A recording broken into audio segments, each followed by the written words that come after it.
Ladies and gentlemen, may I have your attention, please? The oath of office ceremony is about to begin. Please take your seats.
Ladies and gentlemen, please rise for the posting of the colors presented today by the Texas Military Department Joint Color Guard.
Ladies and gentlemen, please be seated.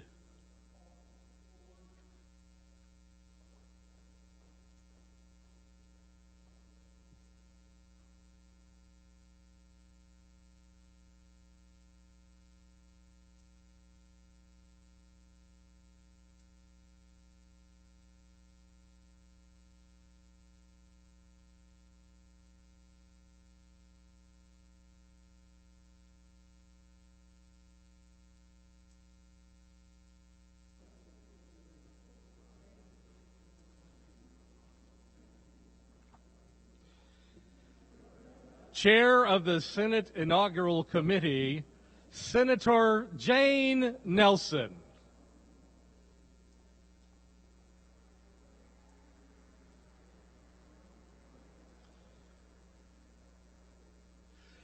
Chair of the House Inaugural Committee, Representative Morgan Meyer.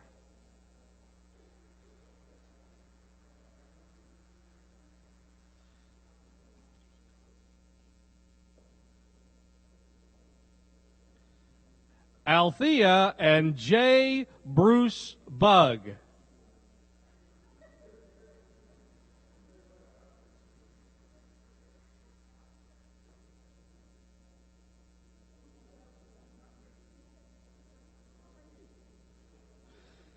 Mindy and Jeff Hildebrand.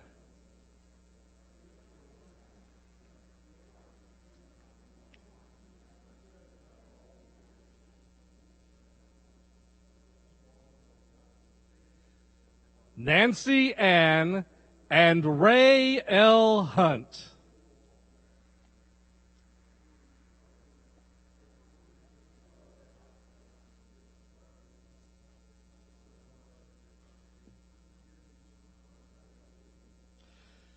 Chief Justice Nathan L. Hecht.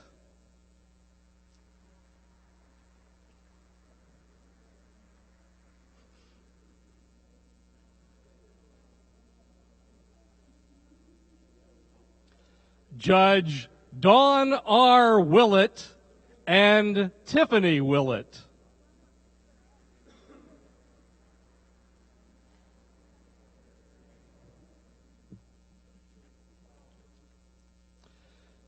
Shane and Jared Scruggs.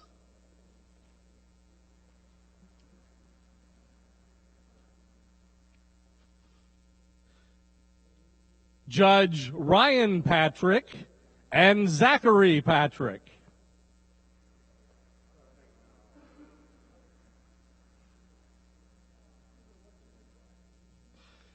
President pro tempore of the Texas Senate, Senator Kirk Watson.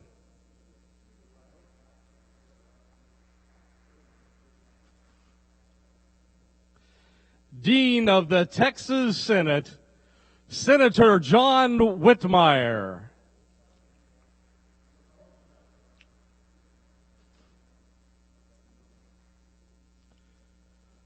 Speaker of the Texas House of Representatives, Dennis Bonnen and Kim Bonham.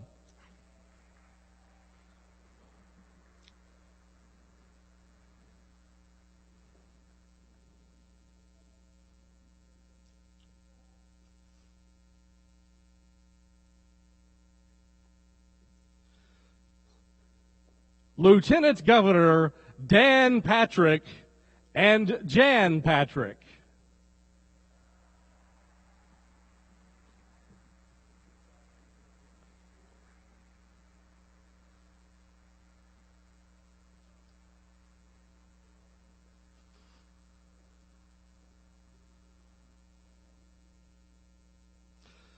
Governor Greg Abbott and Cecilia Abbott, accompanied by their daughter Audrey Abbott.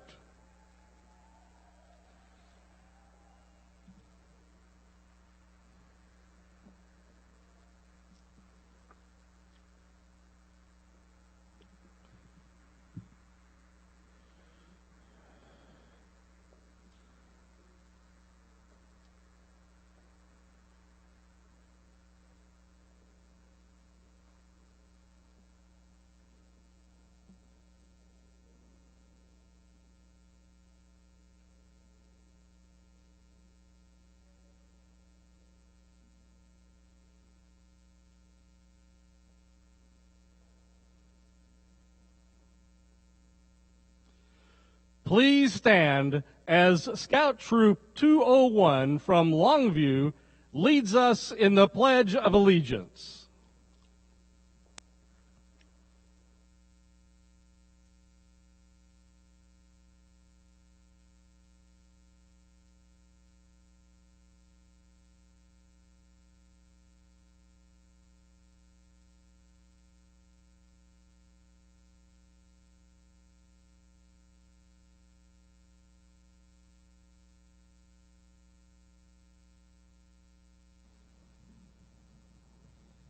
Scout salute. Those not in uniform, please place your right hand over your heart. Please remove all non-religious headgear. Please join me for the Pledge of Allegiance. I pledge allegiance to the flag of the United States of America and to the republic for which it stands, one nation, under God, indivisible, with liberty and justice for all.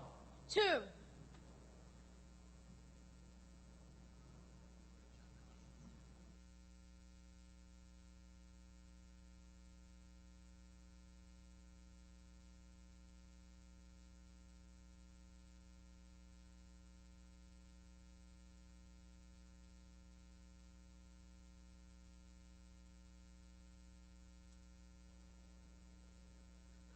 Please remain standing as the University of Texas Band plays the national anthem.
please remain standing as Dr. Renu Couture leads us in the Texas Pledge. Please join me in the Texas Pledge of Allegiance. Honor the Texas flag. I pledge allegiance to thee, Texas, one state, under God, one and indivisible.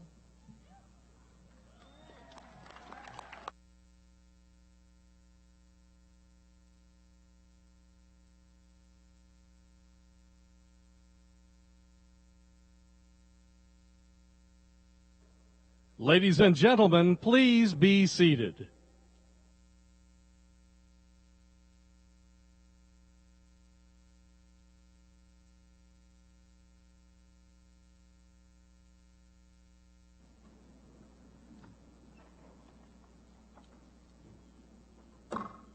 The Senate will come to order.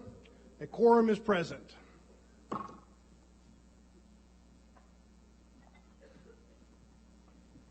The House will come to order. A quorum is present.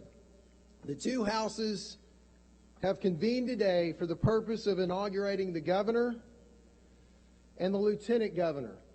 The invocation will be delivered by Rabbi Kenneth D. Roseman.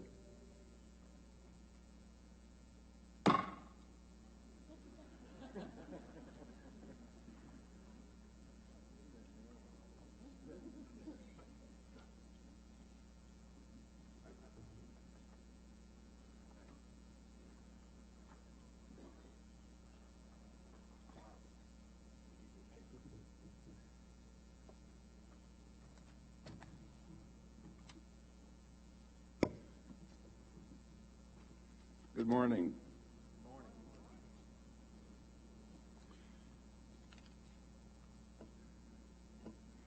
We gather here this morning to celebrate something that we might otherwise take for granted.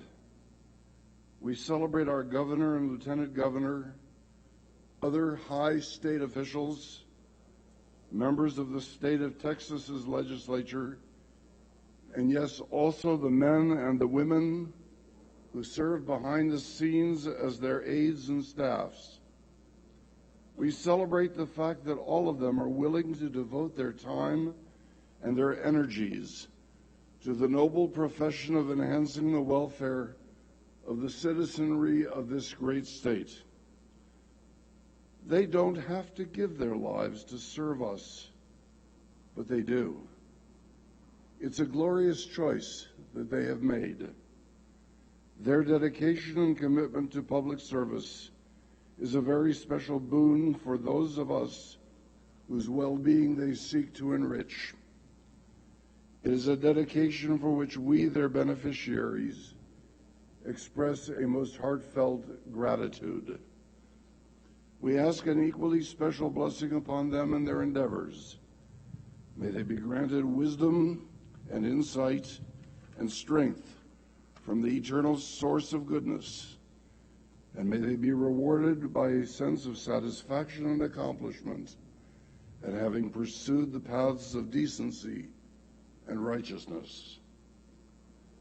Yet when the winds of winter have blown across the wheat fields of the Panhandle and the prairies of our public purposes, let us remember that the privilege of public service is accompanied by the realities of responsibility and the unceasing commitments of conscience that flow unabated like the rivers that descend from the hill country to the Gulf's coastal plains.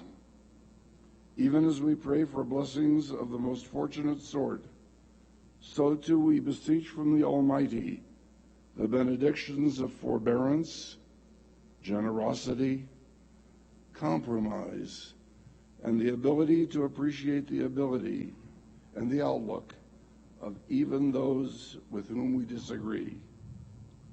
As we celebrate the satisfactions of achievement and the rewards of responsibility, we conclude with these words from the biblical psalmist, Adonai oz le'amo yiten. May God grant strength to those who strive to be godly people. Adonai yivarech et amo v'shalom. May God bless those who strive to be godly people. with the ultimate blessing, the blessing of shalom, of peace.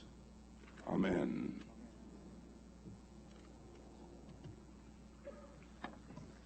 I'll take that back for you. Thank you. Oh, thank you very much.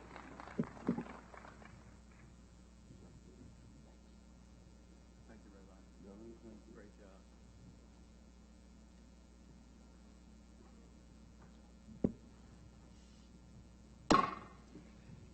The oath of office will now be administered to the Lieutenant Governor, the Honorable Dan Patrick, by Justice Don Willett.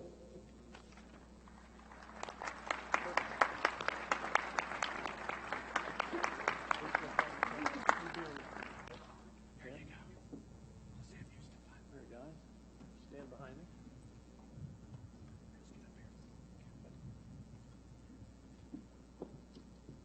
Lieutenant Governor Patrick, are you prepared to take the constitutional oath of office? I am. And place your right hand on the Bible, raise your left hand, and repeat after me.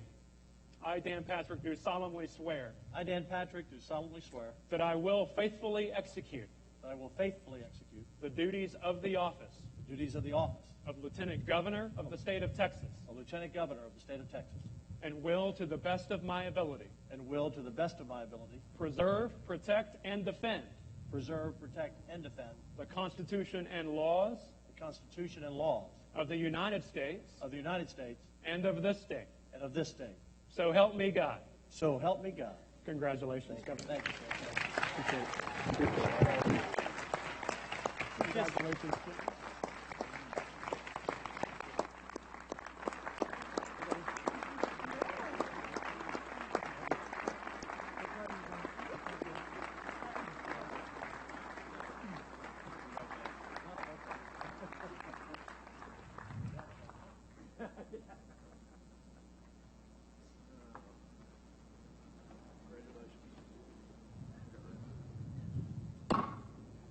It is with great pleasure that I introduce to you the Honorable Senator Jane Nelson and the Honorable Senator John Whitmire.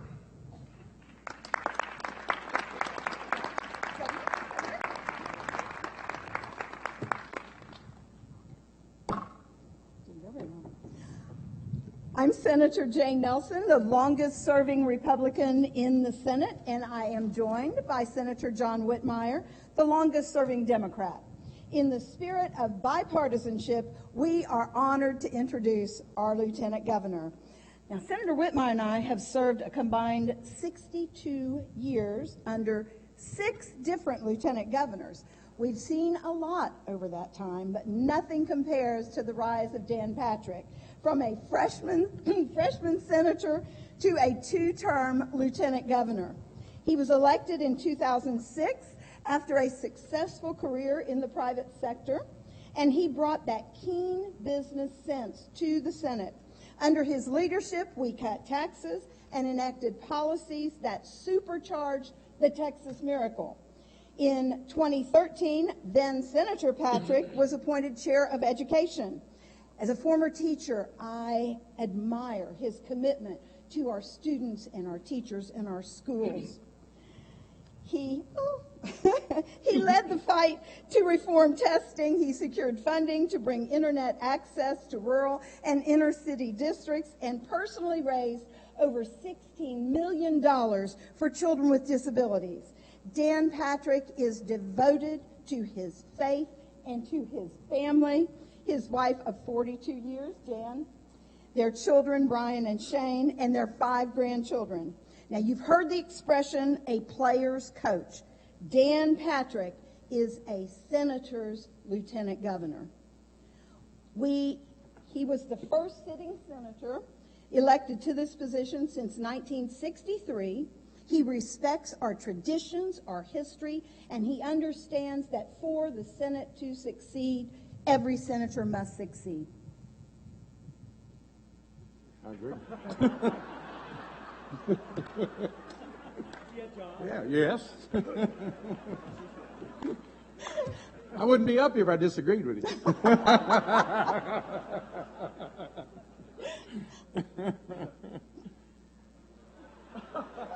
Oh. It's your turn, John. How do you introduce someone who needs no introduction. Senator Nelson just did an outstanding job of doing so. I'd like to use a minute to thank Lieutenant Governor Patrick for his public service. You see, Governor Patrick and I believe that service is a calling. We believe that God has placed us in our elected positions to improve the lives of all Texans, to make Texas a better place to work and live for all Texans, Republicans and Democrats. I can't emphasize enough how helpful it is that the Lieutenant Governor served in the Senate before he became our elected Lieutenant Governor. It helps the Senate and the state of Texas every day because he understands the challenges of being a Texas state senator. He helps us each day to be better senators. I just wish someone would have told me in 2007, when Governor Patrick was sworn in as a governor, that someday we'd be swearing him in as a lieutenant governor.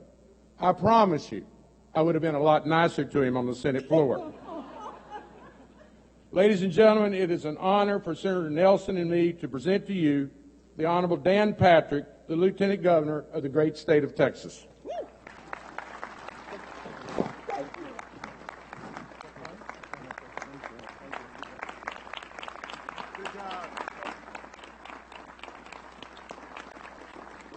Well, please be seated. I thought that was an Oscar moment for a second. They weren't sure who was pulling the winning name out of the envelope. I had a reason to ask both of them to introduce me today. And the reason was, in Texas, we're different. We work together across the aisle in a way that, quite frankly, both parties in Washington could take a note from. We work together for the people of Texas because that's what you expect us to do. The elections are over. And in 2 more years, there'll be another time to talk about the differences between the parties. But for right now, in the next 140 days, you expect us to do the work of the people. This may surprise you because you probably haven't read it in the media. But last session, we passed nearly 1,600 bills in the Senate. And although we have a 2/3 majority in the Senate, and some might think the Republicans would roll over the Democrats, out of those 1,600 bills, only 23 bills passed with only Republican yes votes and Democrat no votes. That's 99% of the bills with bipartisan support. I want to say something briefly about Jane Nelson. I appointed her to the first permanent finance chair in a session. She was the first female to lead that most powerful committee, not because she was a woman, but because she was the best person for the job.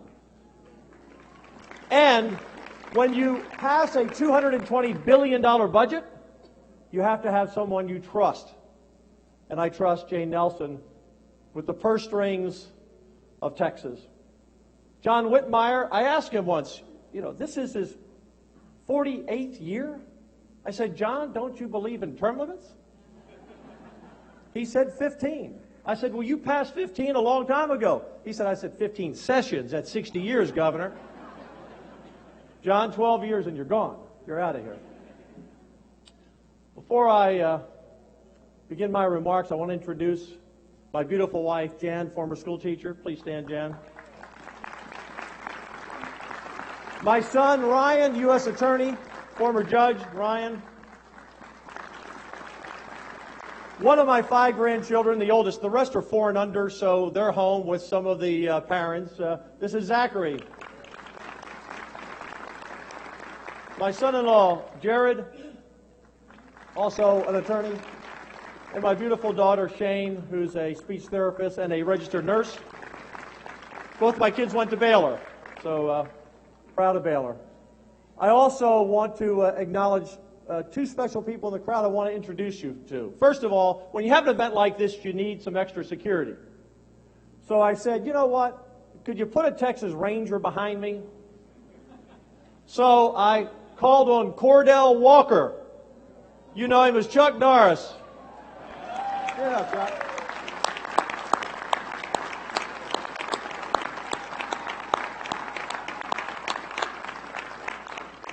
Chuck has been a longtime supporter from my first run for office, a longtime supporter of the governor. He and Gene are great Texans. They have a great youth program in our schools. They're just wonderful, wonderful people. I asked Chuck what was his favorite Chuck Norris joke. He said, well, you know, some were kind of out there and some were kind of funny. He said, but I do like that one when the boogeyman goes to sleep at night, he checks his closet to see if Chuck Norris is in there. And then I want to introduce to you an American hero. Last year, I was with him when he was inducted into the Aviation Hall of Fame, quite an honor, the Smithsonian. He flew on Apollo 7. 50 years ago, Apollo 7 flew. And for those of you who don't remember history, Apollo 1 burned on the pad. There was no Apollo 2, 3, 4, 5, and 6. 7 had to fly, or we would not have gotten to the moon as Kennedy envisioned by 69. He is the surviving member now of that three-man crew. Walter Cunningham. Walter, please stand.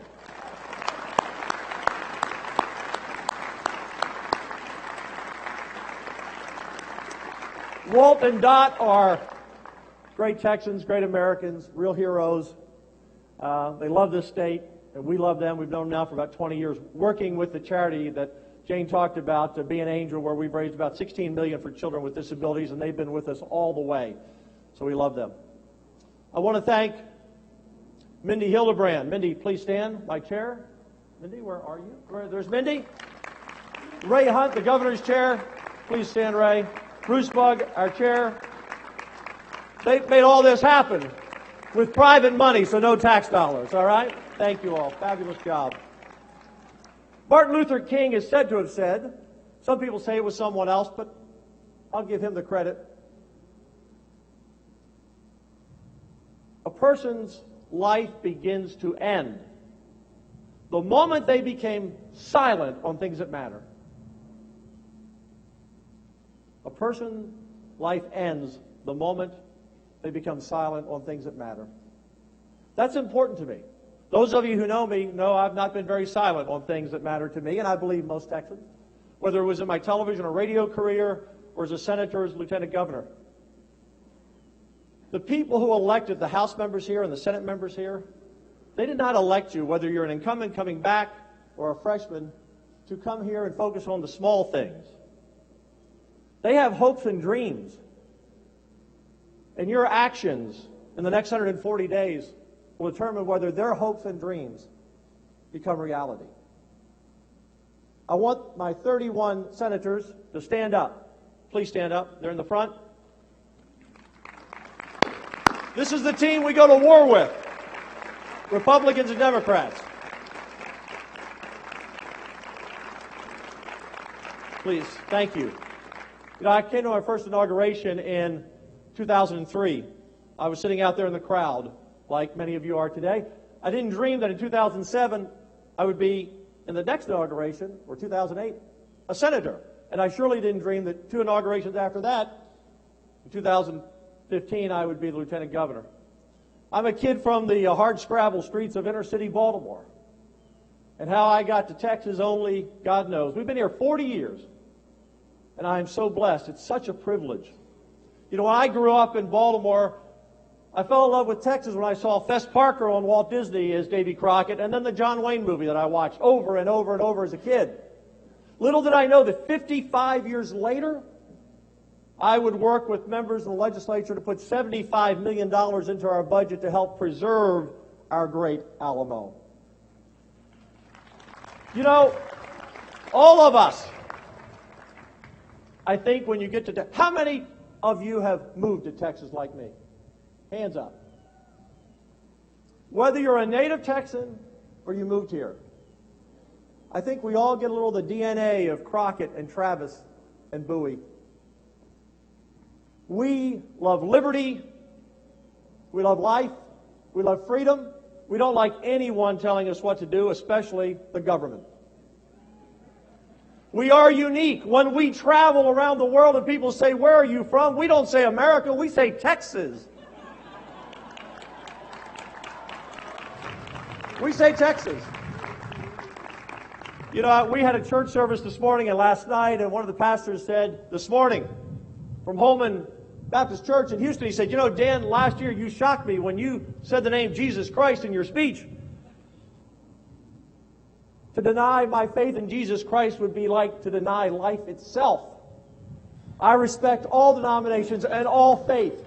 But I believe that the people of Texas and America would like to elect people, regardless of their faith or denomination, they would like to elect people who believe in God, then believe they are God to office, because that gives us the foundation to represent the people. If we represent Jesus Christ and our God, we will do our job to represent you.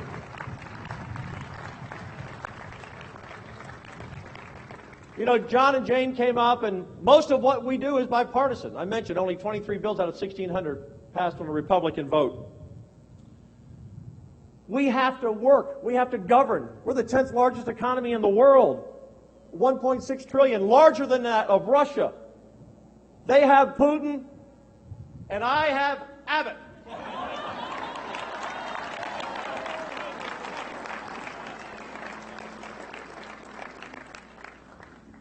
We've had two great sessions. Two great sessions. We've passed conservative budgets. We've built the reserve fund. We protected life, the Second Amendment, religious liberty.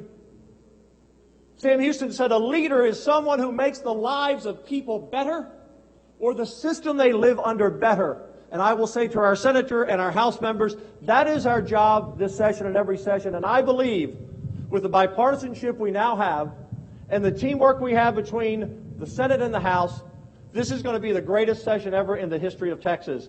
I want to bring up, and this is unprecedented, he's not a statewide elected official, but he has the power like a statewide elected official, Dennis Bonnen, the new Speaker of the House. Dennis, come up here.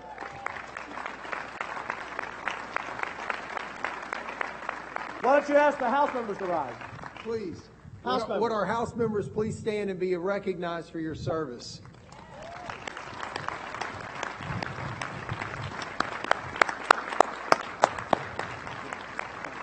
From the moment you elected him Speaker, the governor and myself said we're there to help you be successful.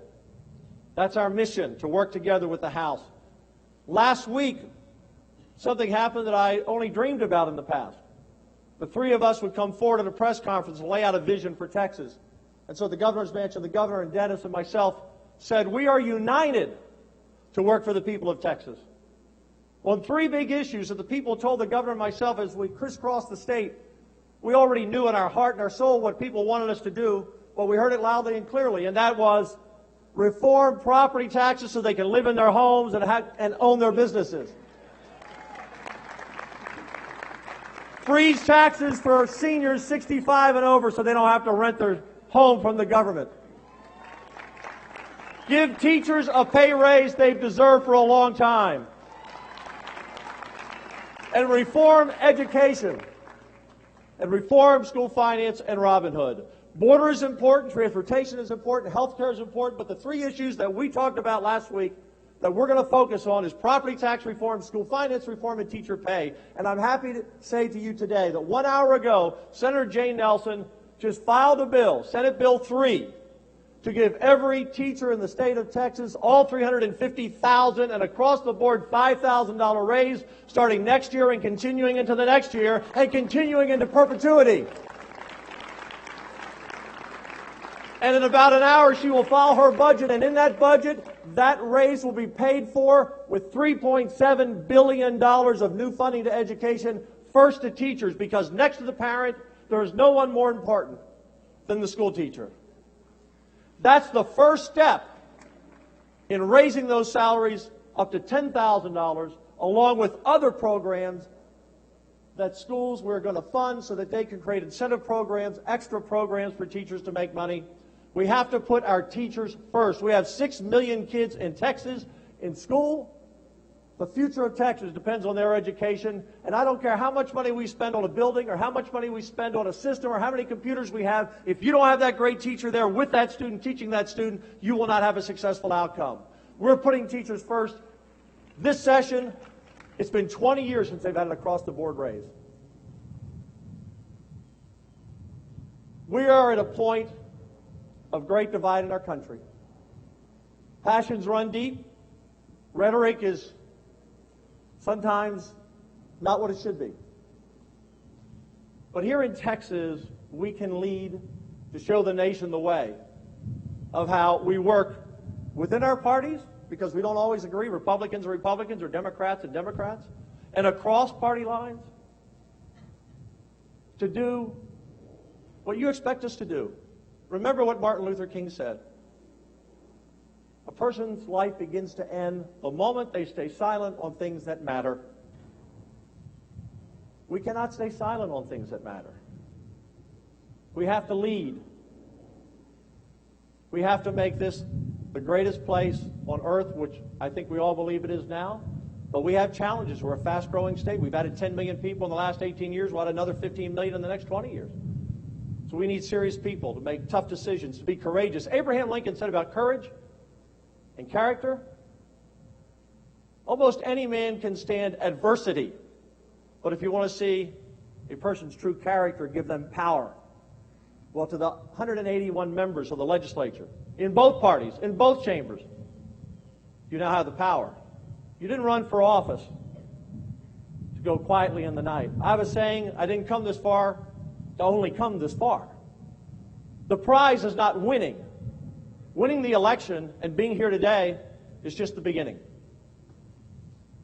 I'm going to do my part, working with the Speaker, working with the Governor. We have this small window in time to set the stage for future generations. The challenges are tough. The decisions will be tough. The solutions are not easy. It will cost billions, and we can only spend what we have. But we must get us on the path to an even greater Texas than we are today. Thank you for this great honor. I am so blessed. I am so fortunate. I love Texas. I love America. I love my family. I love my Lord. And I love this day. God bless all of you. Thank you. Great job.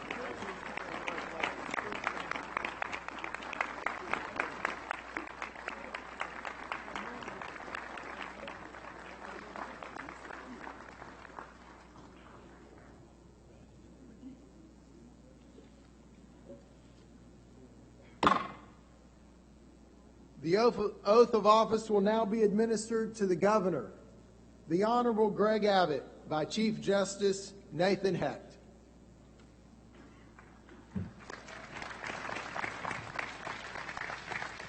Thank you, sir.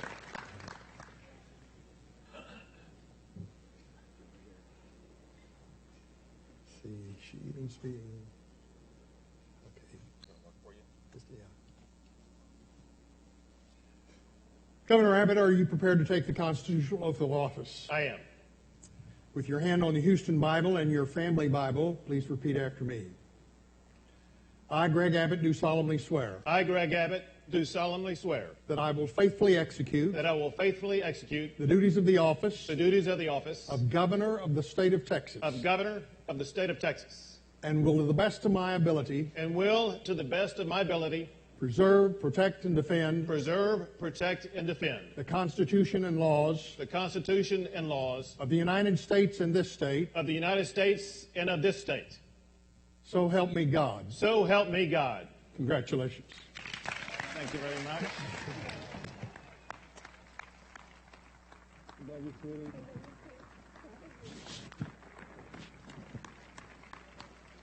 Thank you, sir.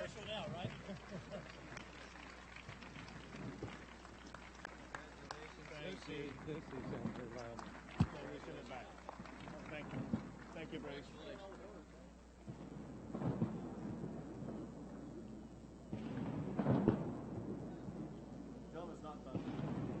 The birds are flying, though. It's true.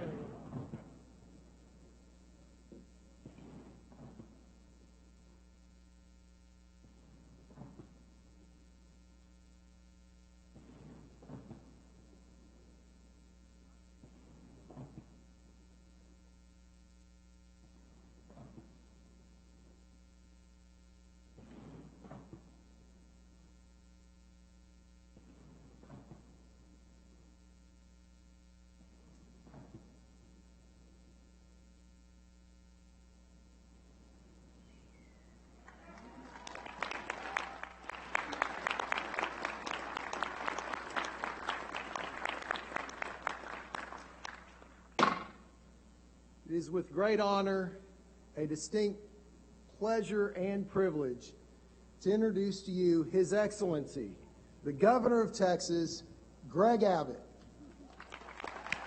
Thank you, man. Appreciate you. Look forward to working with you.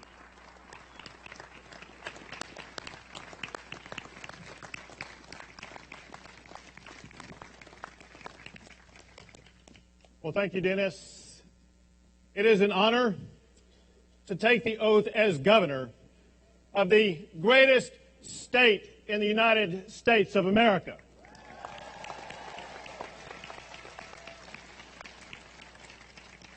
But listen, we gather today for far more than just an inauguration. Today is the dawn of a transformative session that will usher in a new era for our students, for our teachers, and for our taxpayers. This will happen because of my partners here today, Lieutenant Governor Dan Patrick, Speaker Dennis Bonnen, and all of the members of the Texas Senate and Texas House. We are going to get this done.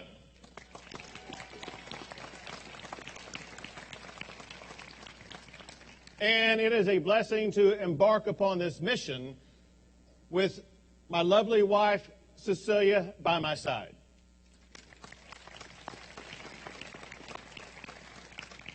A fabulous mother of our daughter, Audrey. Cecilia is a powerful advocate for Texas, and she herself made history as the first Hispanic First Lady in the history of our great state.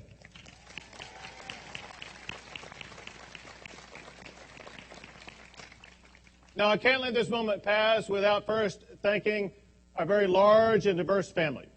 Especially, I want to thank my father-in-law, Bill Phelan, for being with us here today.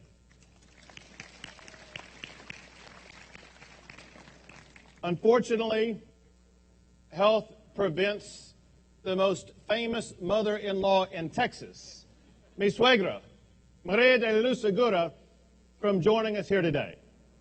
I ask that you keep her health in your prayers tonight. And I also want to thank my brother Gary and his wife Denise.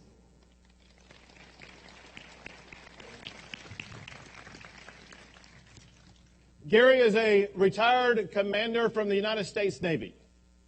He served our nation for 20 years. You know, we must never forget that we have the freedom to build a better Texas only because of the men and women who have served in our United States military.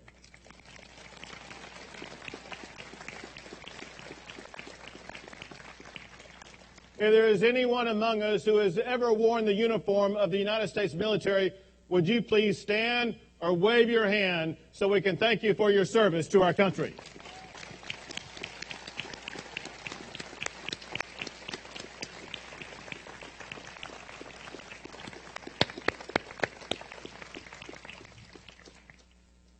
Now, some people say that Texas is at an apex. They rightfully point to the fact that more Texans have jobs today than ever before. In fact, Texans created almost 1 million jobs over the past 4 years. And we set record lows in unemployment. And Texas remains the unrivaled national leader in agriculture, in energy, and in exports. And we dominate fields like healthcare, technology, and finance. The fact is, the Texas brand of opportunity attracts more of our fellow Americans to the Lone Star State than any other state in the country. Well, despite the exceptional heights to which Texas has risen, I believe we have only climbed to the foothills of what we can become. I know that we can do even more for our fellow Texans, more to educate the next generation of students and to keep them safe at school.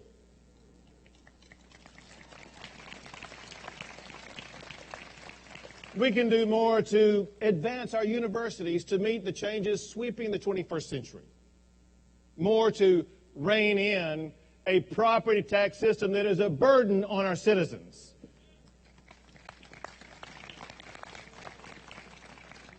More to help our coastal region become resilient to catastrophic storms.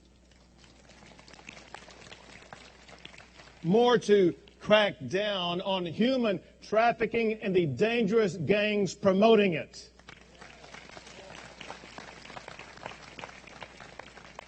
All of this we can do. All of this we must do. Because we live in the greatest state in America, and we have an obligation to make it even better. Now, no doubt, Texas has reached an unrivaled economic summit. But from that lofty perch, it's clear that too many young Texans are having difficulty on their own journey to prosperity. Holding them back is an education system that is not adequate. It is not adequate to put our students on the pathway to the excellence that they deserve. Now, yes, we have more students graduating from high school than ever before. But at the same time, more students are graduating ill-prepared for either college or a career. Our students deserve better. Our teachers deserve better. Our taxpayers deserve better.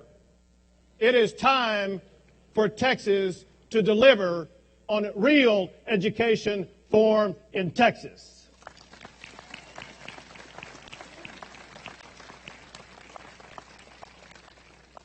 And the good news is that we don't have to look far for solutions.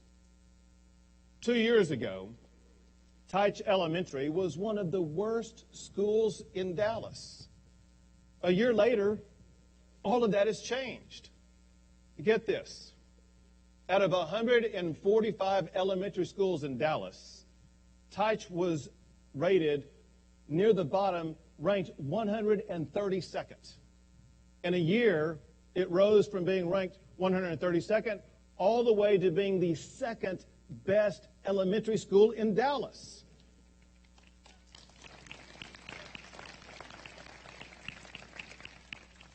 Five years ago, the Dallas Independent School District had 43 failing campuses. Today, they have just 4. And behavior is better. At Teich Elementary, for example, school suspensions have dropped by almost 90%. So what changed? Well, a new principal was hired, and he brought in highly rated teachers and set clear standards for the students. He added people and policies that improved student success.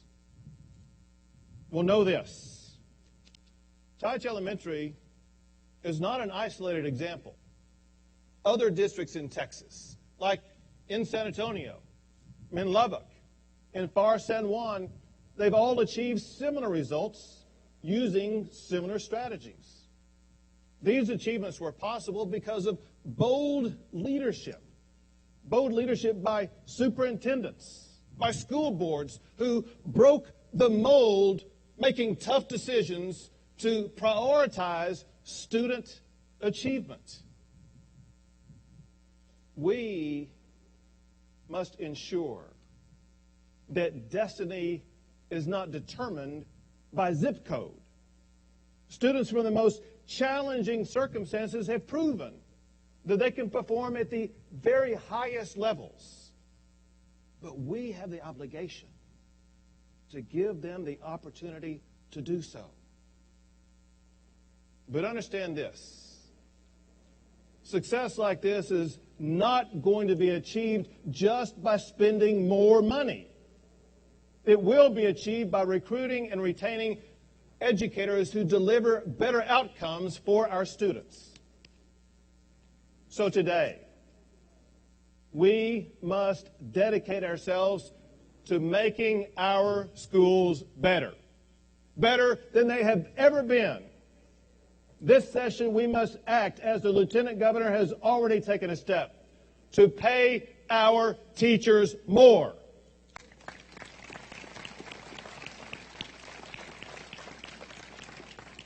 We must reward teachers in school districts that achieve these results. We must prioritize spending in the classroom. We must shore up the teacher retirement system. And yes, the state must invest more in public education.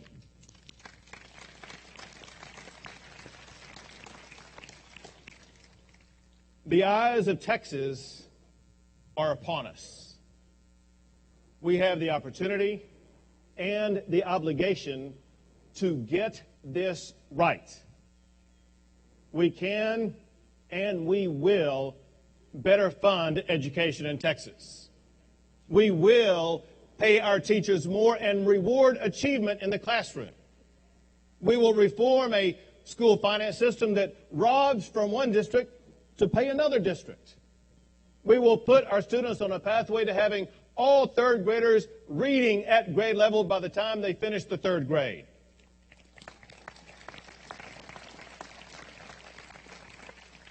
We will prepare our high school students for either college or career, and we are going to do all of this without a court order telling us to do it.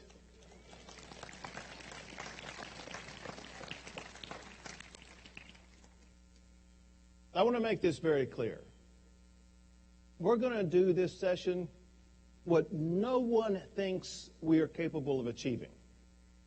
We will finally fix school finance in Texas.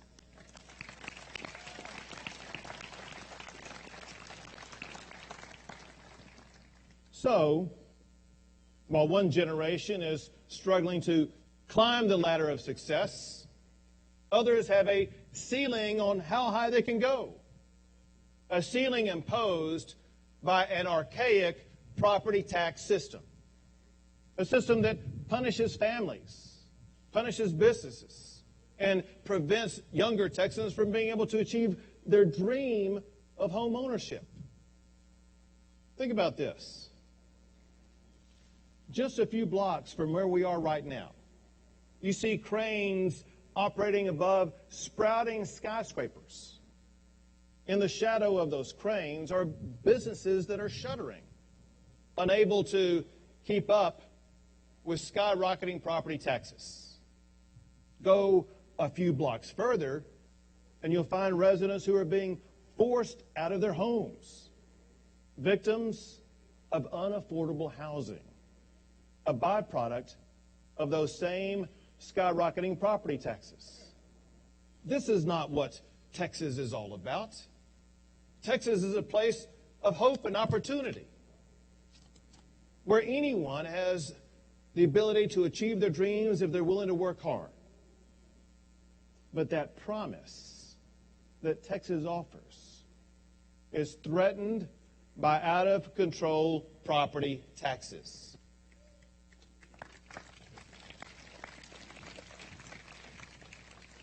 Now listen, as you all know, the property tax system challenges are not unique to Austin. I've talked to people from Laredo to Amarillo. I've talked to people in suburbs as well as in inner cities, and they all demand property tax reform in Texas. As a woman from Waco recently told me, she said, "Governor, something has to be done. Some homeowners in the poorest areas of Waco had their home values doubled by the appraisal district."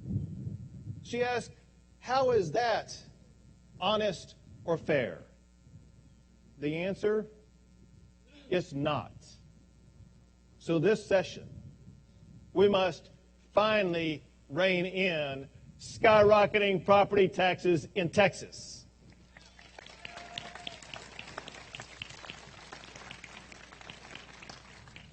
Now, some people say we can't afford property tax reform. I say we can't afford not to reform a system that punishes homeowners, crushes businesses, and cripples our schools. Listen, a state as prosperous as Texas shouldn't punish seniors who've worked their entire lives to retire in a home that they've already paid off. And it shouldn't force middle or low-income Texans out of the neighborhoods that they cherish. To fix this, Texas must limit the ability of taxing authorities to raise your taxes.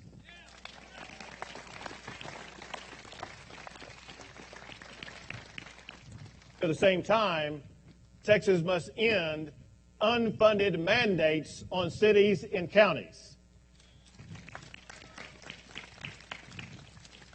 And taxpayers should be given the power to fire their tax appraiser.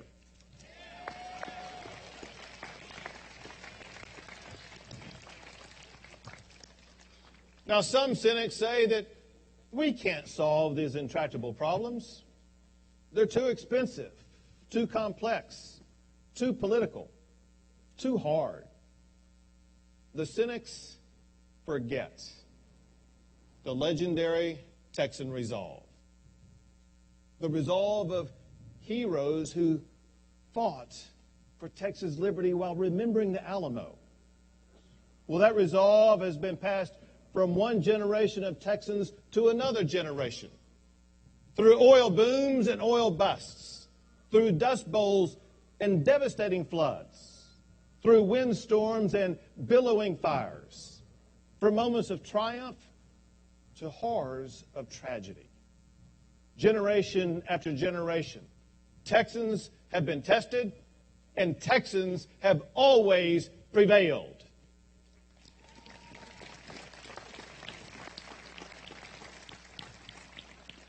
We live in a state where Texans have always tapped into their trademark resilience and ingenuity to rise above our challenges. We live in a state where the grandson of a slave was sold on the courthouse steps in Waco, and yet he rose up to be Chief Justice of our highest court here in Texas.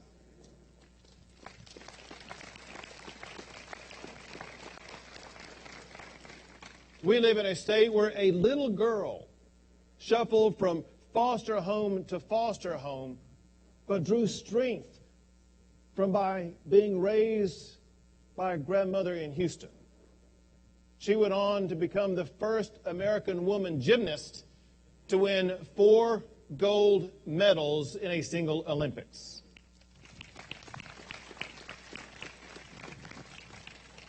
And yes, we live in a state where a young man can have his back broken in half and still rise up and become governor of this great state.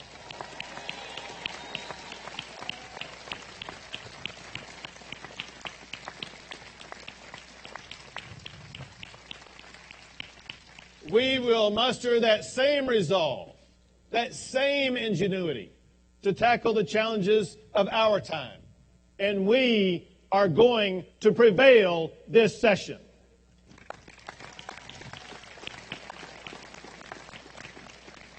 Together, we are going to pay our teachers more. Together, we will provide a better education for our students. We will make our schools safer for those students. We will tackle skyrocketing property taxes. We will help Texans recover from storms that have ravaged our communities. We will do this and more.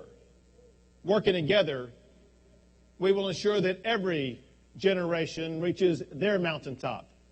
And together, we're going to keep Texas the greatest state in America. God bless you all, and God bless the great state of Texas.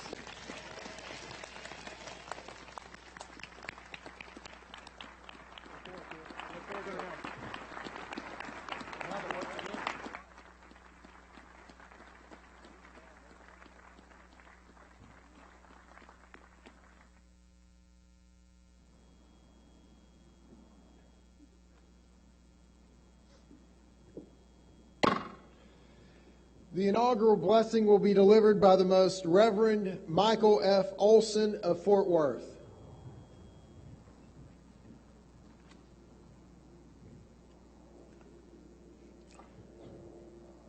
Let us ask the Lord to invite us into his presence. Blessed are you, gracious God, source of all that is true and good and beautiful.